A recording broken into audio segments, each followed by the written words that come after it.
Okay, so today we are going to review food webs and the energy pyramid and how energy flows through ecosystems. So, an ecosystem contains a kind of energy called chemical energy. This energy is located in the bonds between the elements in organic molecules. Organic molecules make up living things. They're made of the elements carbon, hydrogen, oxygen, nitrogen, phosphorus, and sulfur. And when those elements bond together to form molecules, they have a lot of energy in the bonds between them.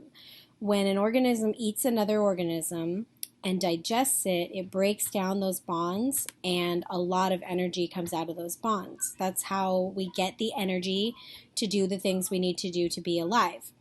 So as you can see here, if these are organic molecules, then in these bonds between the atoms, there is a high amount of energy. That is the chemical energy that flows through ecosystems. Our ecosystems are divided up into trophic levels, and trophic levels have to do with the energy and how the organism gets its food. So the first type of organism that we have is a producer. A producer is a plant. They get their energy from the sun through photosynthesis. Then we have primary consumers. Primary consumers are the organisms that eat the producers. So these are our plant-eating or herbivore animals. Our next level is going to be our secondary consumers. Our secondary consumers are going to eat those primary consumers. So these are carnivores, and they eat the smaller organisms that eat plants. Our next level would be tertiary consumers. A tertiary consumer eats secondary consumers and also sometimes primary consumers. Again, this is a carnivore. It could be an omnivore, but this is the next level of the trophic levels. Usually at the top of our energy pyramid, we have our fourth level consumers or our top predators of the ecosystem. These are going to be the organisms that eat almost every other small animal in the ecosystem. So this is your lions and tigers and wolves, hawks, things like that. So top predators. So this diagram shows our energy pyramid. Our energy pyramid shows the flow of energy through those trophic levels. The greatest amount of energy is found at the bottom of the pyramid in our producers, and the smallest amount of energy is found at the top in our apex predators. As you move up the energy pyramid, most of the energy that organisms have stored in their organic molecules is lost as heat or used by the organism and then lost to the environment as heat. Only 10% moves up each trophic level. So the primary consumers have 100% energy that they receive from the sun and through photosynthesis turn into glucose or their sugars. As the primary consumers eat them, they only receive 10% of that energy. The other 90% is lost. As we continue to go up, the secondary consumers only receive 10% of the energy that the primary consumers had. The rest is lost.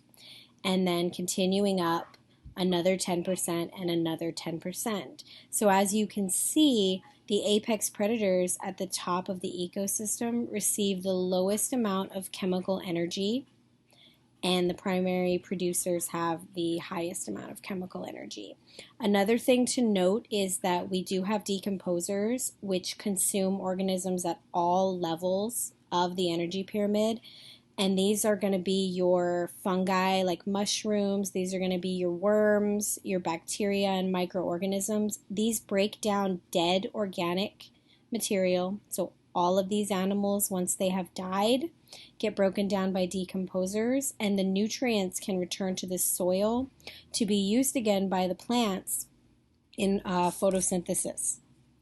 So it's a cycle as that energy flows through the ecosystem. It begins with the sun, it goes through the organisms in the ecosystem, and it ends up in a decomposer who will return it to the soil and then allow it to be used again by plants.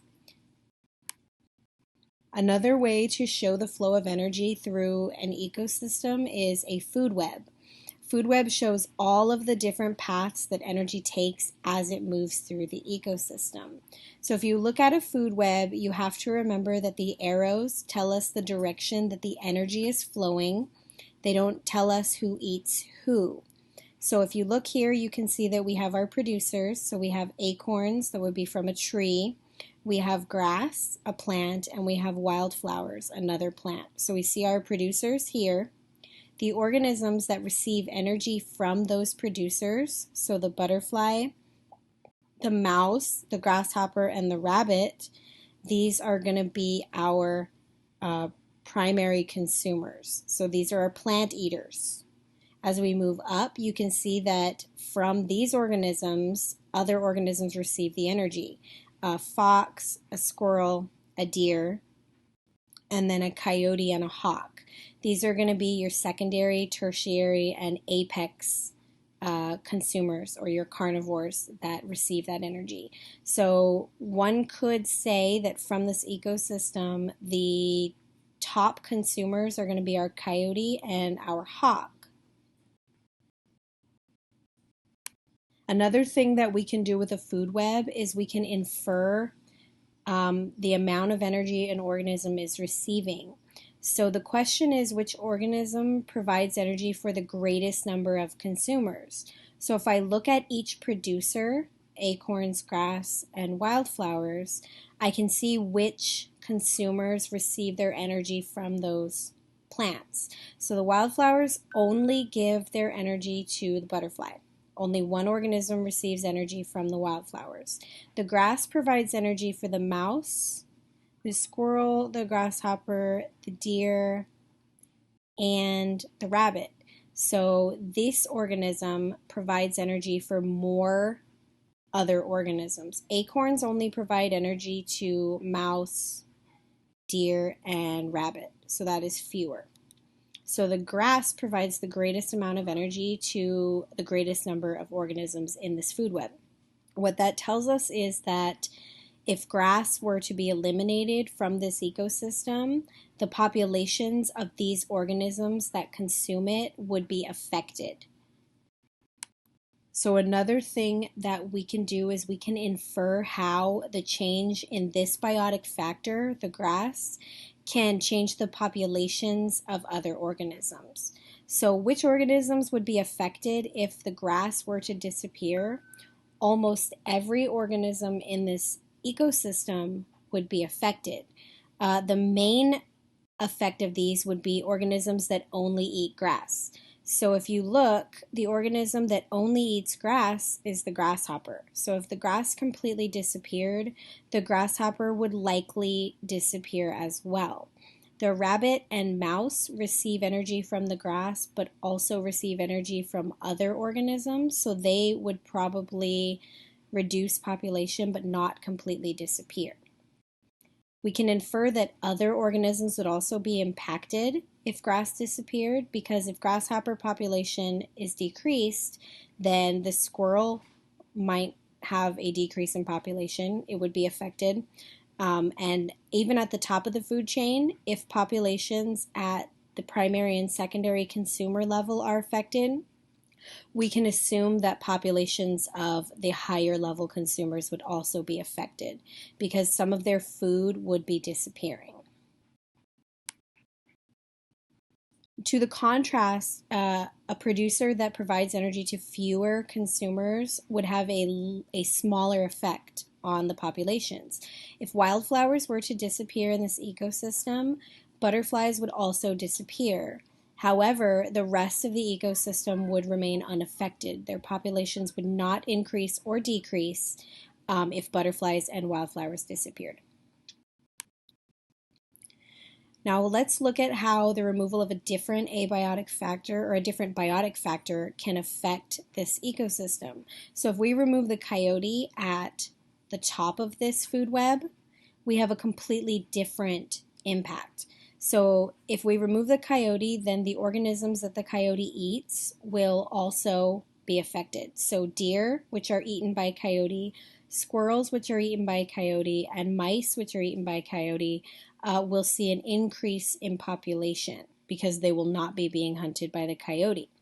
If these populations increase, then the organisms that they eat will decrease because there will be more of them to eat those organisms. So if deer, rabbit, squirrel, and mouse increase because they are no longer being hunted by coyotes, then we might see a decrease in grasshoppers. We might see a decrease in acorns. We might see a decrease in grass because those populations would be getting eaten more. We may also see a change in populations of the other predators, the hawks and the fox, because they would have more prey if these populations of rabbit, squirrel, mouse, and deer increase. Again, butterfly and wildflowers remain largely unaffected unless one of these organisms decides to change its behavior and eat wildflowers.